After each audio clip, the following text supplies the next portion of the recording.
Assalamualaikum warahmatullahi ta'ala wabarakatuh. Pemirsa channel YouTube MZT Malang Raya dimanapun Anda berada, kembali bersama kami dalam channel YouTube MZT Malang Raya dalam kajian playlist kisah sahabat baginda Nabi Muhammad Sallallahu Alaihi Wasallam. Jikalau di video-video sebelumnya kita sudah mempelajari kisah-kisah sahabat, biografi para sahabat yang mana mereka hidup bersama baginda Nabi Muhammad Sallallahu Alaihi Wasallam dengan kehidupan yang syarat dengan pelajaran dan hikmah. Sekarang kita juga akan mempelajari bagaimana dahulunya beberapa di antara para sahabat itu adalah musuh bebuyutan. Mereka adalah orang yang paling sengit memusuhi perjuangan Islam, memusuhi baginda Nabi Muhammad Sallallahu Alaihi Wasallam, sehingga dengan cara dakwah Rasulullah, dengan kelembutan baginda Nabi Muhammad Sallallahu Alaihi Wasallam, mereka yang tadinya orang yang paling membenci Islam, mereka yang tadinya orang yang sangat membenci Rasulullah, sehingga mereka berbalik 180 derajat menjadi orang-orang yang sangat cinta kepada Rasulullah Sallallahu Alaihi Wasallam. Bahkan mereka rela menyerahkan hidupnya, memasrahkan hartanya, dan mengerahkan apapun yang mereka miliki demi melindungi dan memperjuangkan agama Islam di bawah naungan baginda Nabi Muhammad Sallallahu Alaihi Wasallam. Salah satu di antara mereka adalah seorang pemuda yang memiliki gelar ataupun memiliki nama Ikrimah Al-Juhami. Ikrimah adalah seorang pemuda di mana tatkala Rasulullah Shallallahu Alaihi Wasallam mendapatkan perintah dari Allah untuk berdakwah secara terang-terangan di kota Mekah, dia sudah memasuki usia kepala 3. Selanjutnya, karena Ikrimah ini adalah seorang pemuda, anak dari pemimpin kafir Quraisy yang menjadi pemuka kaum Quraisy di kota Mekah, ayahnya adalah seorang yang paling membenci Rasulullah, laki-laki yang sangat menentang dakwah Islam, dan dia pun juga memiliki kekuasaan kewenangan dalam mengatur pasukan dan masyarakat kota Mekah untuk selalu mengecam, menghabisi, bahkan menghancurkan, menghalangi dakwah baginda Nabi Muhammad Sallallahu Alaihi Wasallam. Ya, Ikrimah adalah putra dari pemimpin kafir Quraisy yang sangat membenci Rasulullah.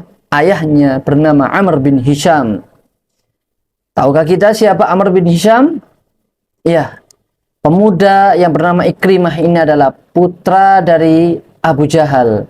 Amr bin Hisham adalah nama asli daripada Abu Jahal.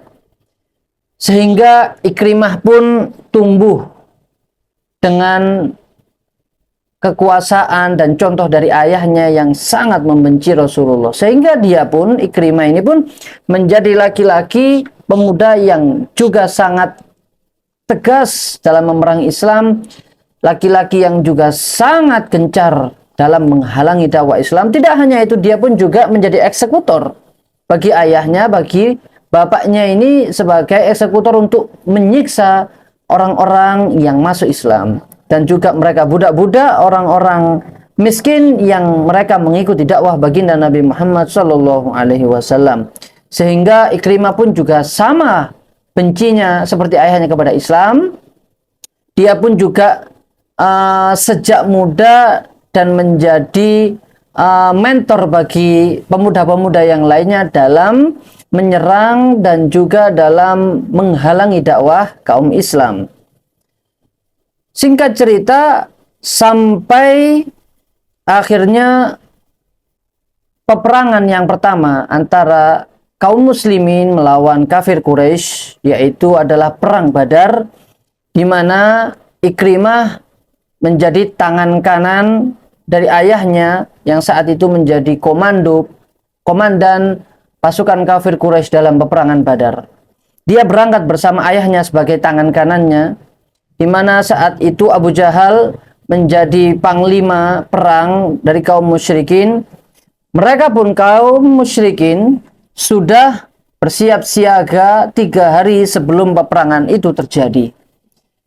Di 3 hari tersebut, di sepanjang harinya, Abu Jahal, Amr bin Hisham ini berpesta sambil bersumpah dengan nama Lata dan Uzza, Tuhan mereka kafir Quraisy, patung yang mereka jadikan Tuhan. Setiap harinya, setiap dalam pestanya ini, Abu Jahal bersumpah dengan nama Lata dan Uzza, dan dia pun sampai menyembelih 3 hewan atau 3 onta untuk diberikan sebagai rasa syukur ataupun sebagai sesembahan perjamuan kepada Tuhan mereka. Dan dia pun juga Abu Jahal membawa khamr, minuman keras untuk diberikan kepada pasukan-pasukannya. Ikrimah pun juga larut dalam hal ini. Ikrimah, pemuda yang juga ikut berperang saat itu, larut dalam hal yang mana dalam menyambut peperangan ini mereka menikmati musik yang didendangkan oleh budak-budak perempuan yang mereka bawa ke dalam peperangan, juga meminum minuman keras, melakukan hal-hal yang tidak sepantasnya ataupun kemaksiatan yang mungkin di dalam Islam dianggap sebagai hal yang keji ataupun maksiat. Namun apalah daya, berapa kali pun Lata dan Uzza disebutkan, keduanya tidaklah ataupun bahkan tidak akan pernah memberikan respon kepada para pemujanya. Sehingga dalam peperangan Badar ini, Abu Jahal pun tersungkur tewas di tangan kaum muslimin, yang mana Ikrimah melihat dengan mata kepalanya sendiri, di mana ayahnya yang dia cintai, ayahnya yang dia banggakan, tersungkur tewas dengan tusukan tombak dari kaum muslimin. Darahnya pun mengucur sehingga dia pun juga mendengar rintihan terakhir yang keluar dari mulut ayahnya Abu Jahal. Dan dia pun juga tidak mampu dan tidak memiliki kekuasaan untuk membawa bangkai ayahnya, yang mana juga tewas bersama kaum musyrikin yang lainnya dalam peperangan Badar. Dia pun tidak berkesempatan untuk membawa bangkai ayahnya ini untuk dibawa ataupun dikuburkan di kota Mekah, karena kaum musyrikin saat itu kalah telak di hadapan kaum muslimin, dan mereka pun lari pontang-panting, lari terbirit-birit kabur untuk kembali menuju kota Mekah. Sehingga Abu Jahal bersama puluhan kafir Quraisy yang tewas pada peperangan Badar, mereka dikuburkan oleh kaum muslimin di tempat yang namanya Bi'rul Qalib. Qalib ini adalah sebuah, mungkin kalau orang Jawa itu bilangnya juglangan, ataupun lubang, sebuah sumur. Kemudian mereka itu dilemparkan ke dalam sumur ini dan ditimbun dengan tanah menjadi satu. Sehingga setelah saat itu kebencian Ikrimah terhadap kaum muslimin pun semakin membuncah dan semakin membara dan semakin menjadi-jadi. Sehingga Ikrimah mempersiapkan pasukan untuk melakukan balas dendam atas apa yang terjadi kepada ayahnya dan keluarga kaum musyrikin yang keluarganya tewas dalam peperangan Badar. Sehingga dia pun mengumpulkan pasukan dan juga dia bekerja sama dengan para wanita-wanita yang ditinggal oleh laki-lakinya, suaminya ataupun ayahnya. Sehingga datanglah waktu di mana kita sebut dengan peperangan kedua kaum muslimin dengan kaum musyrikin, yaitu peperangan Uhud. Yang mana peperangan Uhud ini adalah pemimpin kaum musyrikin saat itu adalah Khalid bin Walid, yang saat itu masih dalam keadaan musyrik. Dan juga pasukan infanterinya, ya, pasukan darat yang berkuda ini dikuasai ataupun dipimpin oleh Ikrimah bin Abi Jahal. Tidak pula lupa dia juga mengajak istrinya Ummu Hakim dan beberapa wanita yang lainnya untuk wanita ini diajak untuk menabuh genderang perang, sehingga untuk membakar semangat pasukan kaum musyrikin. Sehingga mereka pun dengan taktik yang kita kenal dan yang kita dengar dan kita pahami dalam perang Uhud, kaum musyrikin pun mendapatkan yang mereka anggap kemenangan dalam peperangan Uhud, sehingga mereka bisa melukai baginda Nabi Muhammad SAW, dan juga mereka pun bisa membalaskan dendam orang tuanya, ayahnya, dan suaminya yang telah meninggalkan mereka, yang terbunuh, tewas dari peperangan Badar. Sehingga mereka pun kembali dengan rasa bahagia dari peperangan Uhud menuju kota Mekah. Namun mereka tidak puas, tidak merasa puas karena mereka belum bisa menghilangkan nyawa baginda Nabi Muhammad Shallallahu Alaihi Wasallam, sehingga pun mereka juga mempersiapkan kekuatan untuk melakukan peperangan selanjutnya. Dan juga mereka datang kembali pada peperangan Khandaq yang mereka juga bekerja sama dengan kaum Yahudi sekitar kota Madinah dan bangsa Romawi sekitarnya. Namun tetap saja mereka tidak bisa menaklukkan umat Islam yang dipimpin oleh baginda Nabi Muhammad Shallallahu Alaihi Wasallam. Singkat cerita, sampai akhirnya datanglah Fathu Makkah, di mana pembebasan kota Mekah ini Rasulullah Shallallahu Alaihi Wasallam dengan para sahabat dari kota Madinah ingin membebaskan kota Mekah, di mana Rasulullah mengatakan antumut tulaqa, seluruh orang-orang yang ada di kota Mekah semuanya dibebaskan oleh baginda Nabi Muhammad Shallallahu Alaihi Wasallam, kecuali beberapa orang yang tertulis namanya disebutkan oleh baginda Nabi Muhammad, mereka ini tidak mendapatkan ampunan karena mereka tidak bisa diharapkan keislamannya, dan Rasulullah tahu apa yang ada di dalam hati mereka. Nah, di beberapa nama yang ditulis dan disebutkan oleh Rasulullah ini ada nama Ikrimah bin Abi Jahal di situ. Sehingga Ikrimah pun lari terbirit-birit, dia pun dengan beberapa kelompok orang yang memang kita baca sejarahnya secara garis besarnya tidak ada penolakan dan tidak ada perlawanan dari kafir Quraisy yang ada di kota Mekah.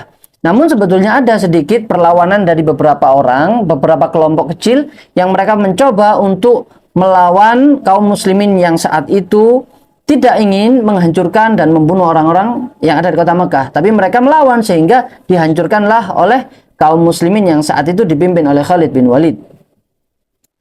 Lantas salah satu di antara mereka adalah Ikrimah bin Abi Jahal, dan dia pun berhasil lolos. Kemudian dia mencoba untuk berlari mencari tempat sembunyi dari kejaran kaum muslimin. Dan hingga dia pun mengatakan, dalam riwayat yang lain, Ikrimah pun mencoba untuk berlari ke arah Yaman. Di sisi lain, istri Ikrimah, yaitu adalah Ummu Hakim, ini adalah salah satu wanita yang mana dia datang bersama puluhan wanita lainnya menghadap kepada baginda Nabi Muhammad Shallallahu Alaihi Wasallam untuk mengikrarkan keislamannya. Setelah itu Rasulullah tahu bahwasanya ini adalah istri daripada sepupunya Ikrimah, sehingga dia pun berjanji mengucapkan syahadat di depan baginda Nabi Muhammad Shallallahu Alaihi Wasallam dan berjanji bahwasanya dia akan menjaga Islamnya. Dia mengatakan bahwasanya tidak ada Tuhan selain Allah, dan dia mengatakan berjanji bahwa tidak ada sesuatu yang lebih dimuliakan kecuali adalah baginda Nabi Muhammad Shallallahu Alaihi Wasallam, meskipun dia harus menghinakan keluarganya sendiri. Singkat cerita, Rasulullah pun bertanya kepada Ummu Hakim ini, apakah ada yang ingin kau sampaikan? Kemudian Ummu Hakim menyampaikan, ya Rasulullah, qad haraba minka Ikrimah ilal Yaman khaufan min an taqtulahu fa'amminhu ammanakallah. Ini coba usulan dari istri Ikrimah, ya Rasulullah, suamiku, sepupumu, padahal dia sudah mencoba beberapa kali untuk membunuh Rasulullah, tapi istrinya tetap mengatakan sepupumu wahai Kanjeng Nabi. Tapi Rasulullah tetap mengakui Ikrimah sebagai sepupu beliau. Akhlak beliau, menganggap saudaranya tetap saudaranya, meskipun beberapa kali dia mencoba untuk menyakiti bahkan membunuh Rasulullah. Dia, sepupumu ini, lari menuju arah Yaman karena dia khawatir, takut akan dibunuh oleh pasukan engkau wahai Rasulullah. Berilah keamanan untuk dia, maka semoga Allah memberikan keamanan untukmu. Rasulullah pun mengatakan tidak lantas berkata kepada istrinya Ikrimah, kau siapa mendoakan aku? Tidak. Rasulullah pun mengatakan, iya, dia sekarang aku berikan jaminan keamanan. Tidak boleh termasuk orang yang tidak boleh dibunuh. Sehingga mendengar kabar tersebut, mendengar ucapan baginda Nabi Muhammad SAW, Ummu Hakim ini keluar mohon izin kepada Rasulullah untuk menjemput suaminya yang kabur ke arah Yaman. Ummu Hakim ini pun mencoba kabur ke arah Yaman, mengejar suaminya yang kabur ke arah Yaman, dan dia meminta pertolongan budaknya yang dari Romawi ini.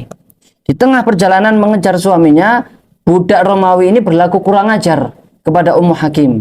Dia mencoba untuk menyetubuhi Ummu Hakim ini, tapi Ummu Hakim mencoba untuk mengulur-ulur sehingga sampai di desa terdekat. Ummu Hakim meminta pertolongan kepada masyarakat sekitar agar budak kurang ajar ini diikat, ditahan sampai dia bisa mendatangkan suaminya. Lantas singkat cerita, suaminya pun ditemukan di tepi pantai yang bernama di daerah Tihamah. Dia sudah masuki jalur menuju arah Yaman. Dia menyampaikan apa yang dia dengar dan disampaikan oleh baginda Nabi Muhammad SAW, bahwasanya dia telah aman dan tidak akan dibunuh. Dan di tengah perjalanan dia kembali mau dibujuk untuk kembali kepada Rasulullah.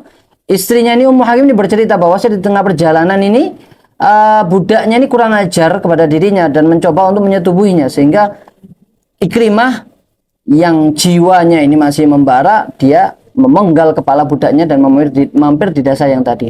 Kemudian sampailah keduanya di tengah perjalanan. Ikrimah ini juga mengajak istrinya untuk berhubungan badan, berhubungan suami istri, karena keduanya adalah suami istri. Tapi istrinya menolak, Ummu Hakim menolak. "Mah, jangan engkau memegangku atau menyentuhku. Kita dilarang untuk berhubungan." Suaminya heran, "Bagaimana mungkin kau bisa menolakku? Engkau adalah wanita yang sangat mencintaiku. Kau tidak pernah melakukan hal ini, menolak ajakanku." Ikrimah pun heran, ada sesuatu yang menghalangi engkau sehingga engkau menolakku. Apa gerangan? Kemudian istrinya menjawab, "Kau tidak boleh menyentuhku, berhubungan denganku sampai engkau beriman kepada Allah Subhanahu wa taala." Dia pun mulai mendakwakan kepada suaminya. Singkat cerita, akhirnya mereka berjumpa dengan Rasulullah Shallallahu Alaihi Wasallam. Kemudian ketika berjumpa, Ikrimah pun meminta maaf kepada Rasulullah Shallallahu Alaihi Wasallam. Dan kemudian bertemulah Rasulullah dengan Ikrimah. Kemudian Ikrimah berkata, "Ya Rasulullah, sekarang aku pasrahkan diriku terhadapmu." Rasulullah pun bersabda, "Akhlis hatta ankulak." Tuluskan hatimu sehingga aku bisa menyelamatkanmu dari neraka menuju surga. Ikrimah berkata, "Kaifa ukhlis?" Ucapkan. Rasulullah menjawab, Ikrimah bertanya, "Bagaimana aku mengikhlaskan diriku?" Ucapkanlah syahadat asyhadu an la ilaha illallah wa anna Muhammadur Rasulullah. Kemudian Ikrimah pun mengucapkan kedua kalimat syahadat. Selanjutnya Ikrimah mendengar ucapan Rasulullah dan memaafkan segala kesalahannya, di mana Ikrimah sejak puluhan tahun yang lalu berusaha untuk membunuh Rasulullah, menyakiti Rasulullah, menghalangi dakwah Islam, menyakiti sahabat-sahabatnya. Namun Rasulullah dengan hatinya yang tulus, dengan hatinya yang lembut, melihat ketulusan Ikrimah untuk masuk Islam, kemudian Rasulullah memaafkan Ikrimah. Sehingga Ikrimah pun mengatakan, "Ya bna'am, wahai putra dari pamanku, sekarang dulu engkau adalah laki-laki yang sangat aku benci. Dulu engkau adalah laki-laki yang sangat aku ingin bunuh, ingin aku hilangkan nyawanya. Sekarang aku mendatangimu, engkau menjadi orang yang paling sangat aku cintai. Dan engkau adalah manusia yang paling baik di hadapan Allah Subhanahu wa taala. Dan sejak saat ini, saksikanlah wahai Nabi Muhammad, siapa mereka yang dulu pernah aku bunuh, maka aku akan membunuh lebih banyak bagi mereka orang-orang yang memerangi Islam. Berapa harta yang telah aku keluarkan untuk memerangi kaum muslimin, memerangi Islam, maka saksikanlah sejak saat ini aku akan habiskan hartaku untuk memperjuangkan Islam, dan berapapun itu akan aku gunakan untuk menghabisi musuh-musuh Islam." Dan sejak saat itulah Ikrimah pun menjadi salah seorang sahabat yang sangat teguh pembelaannya kepada Rasulullah, dan juga menjadi panglima peperangan dan juga menjadi pemuda yang sangat tegar untuk memperjuangkan agama Islam.